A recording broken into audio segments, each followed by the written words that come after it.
sekarang kita sediakan dulu bahan-bahan untuk kita buat scoring sourdough bread kita. So inilah bahan-bahan dia. Jom kita mulakan. So sekarang kita akan buat scoring. So kita tarik je macam ni supaya ini cantik, elok. Okay, there you go. Sebelah lagi.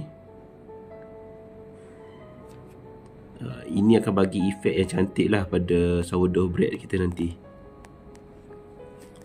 Okay, dah siap dah sebelah.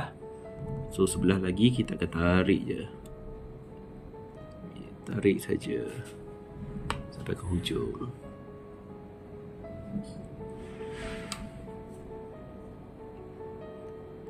So memang mudah je buat scoring ni. Yang penting kita nak dapat efek yang roti yang cantik. So inilah dia hasilnya selepas kita siap buat scoring. Okay, boleh tengok.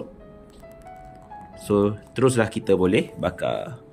Inilah hasilnya selepas kita siap dibakar. So boleh nampak dia punya crisp tu cantik, elok je yang kita score tadi. Okay, so kita tengok sebelah ni pula. Ni kita punya scoring yang bentuk daun tadi tu. Nampak tak? Jadi kalau buat scoring ni, macam ni lah hasil dia boleh dapat.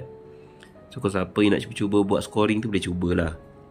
Dapatkan lagi banyak dia punya design-design lagi. Cantik kan dia punya scoring ni.